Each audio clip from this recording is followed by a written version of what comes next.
आपकी जिंदगी को असल में क्या चलाता है? यह आपका कॉन्शियस माइंड नहीं है, यह आपका सबकॉन्शियस है, जो सतह के नीचे एक छुपी हुई पावर हाउस है। अपने सबकॉन्शियस को एक बड़े स्टोरेज रूम की तरह सोचो, जो जन्म से लेकर अब तक के हर एक्सपीरियंस, बात और इमोशन को रिकॉर्ड कर रहा है। यह आपकी आदतों, रिएक्शन और बिलीव्स को शेप देता है, अक्सर बिना आपके जाने। जैसे बचपन की कोई बात कि आप पब्लिक स्पीकिंग में अच्छे नहीं हो, एक लाइफलॉन्ग डर बन सकता है, जिसे आपका सबकॉन्शियस बार बार प्ले करता है। ये माइंड अच्छा या बुरा नहीं है, ये बस उन इंस्ट्रक्शंस को फॉलो करता है जो इसे दिए गए हैं। अगर आप फेलियर के बिलीव्स स्टोर करते हो तो ये वैसी सिचुएशन बनाता है। अगर आप कॉन्फिडेंस स्टोर करते हो तो ये उसे सच करने के लिए काम करता है। कि क्या है? अपने सबकॉन्शियस को सही कमांड्स देना सीखो। यह आपका दुश्मन नहीं है, यह एक लॉयल सर्वेंट है जो डायरेक्शन का वेट कर रहा है। असली चैलेंज यह सीखना है कि आप इसे अपनी मनचाही लाइफ के लिए कैसे रिप्रोग्राम करें। अब माइंड कंडीशनिंग की बात करते हैं। सबकॉन्शियस में बार बार मैसेज के थ्रू बिलीव्स को प्लांट करने का प्रोसेस। जन्म से ही फैमिली, सोसाइटी और मीडिया आपकी सोच को शेप देते हैं। जो आप पॉसिबल मानते हो उस पर इनविजिबल लिमिट्स बनाते हैं। उदाहरण के लिए, अगर आपके आसपास हर कोई सिर्फ सिक्योर जॉब्स को इंपॉर्टेंस देता है तो आप शायद कभी दूसरे रास्तों के बारे में सोचेंगे भी नहीं। सोसाइटी हमें मटेरियल सक्सेस के पीछे भागने के लिए भी कंडीशन करती है, हैप्पीनेस को चीजों से जोड़कर। कभी कभी कंडीशनिंग पॉजिटिव होती है। अगर आपको बताया जाता है कि आप कैपेबल हो तो आप रेजिलियंस डेवलप करते हो। लेकिन हम में से ज्यादातर को अपनी कंडीशनिंग के बारे में पता नहीं होता। हम उधार के बिलीव्स पर जीते हैं। फ्रीडम का पहला स्टेप इन इनविजिबल लिमिट्स को पहचानना और क्वेश्चन करना है। तभी आप चुन सकते हो कि आपके लिए असल में क्या मैटर करता है। तो आपके सबकॉन्शियस माइंड और माइंड कंडीशनिंग में क्या डिफरेंस है?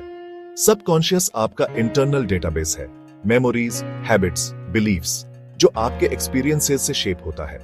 माइंड कंडीशनिंग एक्सटर्नल प्रोसेस है, फैमिली, कल्चर और मीडिया से बार बार मिलने वाले मैसेज, जो आपके सबकॉन्शियस को प्रोग्राम करते हैं। अपने सबकॉन्शियस को एक गार्डन की तरह सोचो और माइंड कंडीशनिंग को गार्डनर की तरह, जो बीज बो रहा है।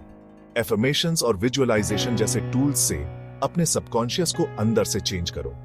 अपने इन्फ्लुएंस को चुनकर अपनी कंडीशनिंग को बाहर से चेंज करो। सबकॉन्शियस बिलीव्स पर्सनल होते हैं, कंडीशनिंग अक्सर आपकी कम्युनिटी शेयर करती है।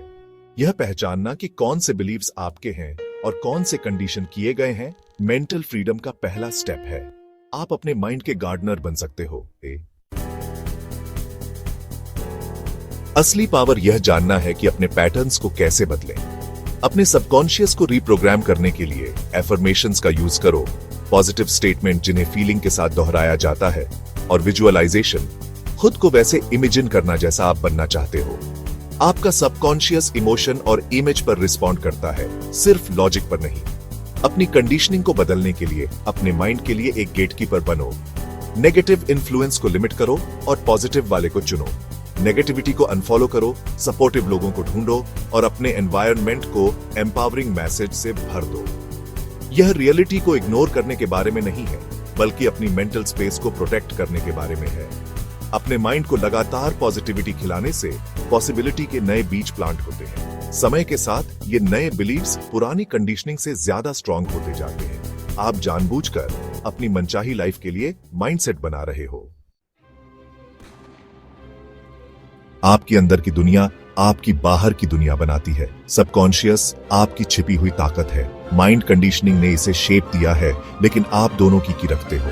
आप पुराने बिलीव्स को बदल सकते हो और कंट्रोल कर सकते हो कि आपके माइंड को क्या कंडीशन करता है। अपने सबकॉन्शियस को मिट्टी और कंडीशनिंग को बारिश की तरह सोचो। अब आप चुन सकते हो कि आपके माइंड को क्या नरिश करता है। खुद से पूछो, कौन से बिलीव्स आपको रोक रहे हैं? क्या वे सच में आपके हैं? एक छोटा सा स्टेप लो, एक पॉजिटिव एफर्मेशन बनाओ, नेगेटिविटी को अनफॉलो करो या सेल्फ रिफ्लेक्शन में 5 मिनट बिताओ। अपनी सोच बदलो और आप अपने बिलीव्स, एक्शन और लाइफ को बदल दोगे। आपका फ्यूचर एक खाली पेज है। आप क्या लिखोगे? अपने माइंड पर कंट्रोल करो और आप अपने फ्यूचर पर कंट्रोल कर लोगे। आसान है।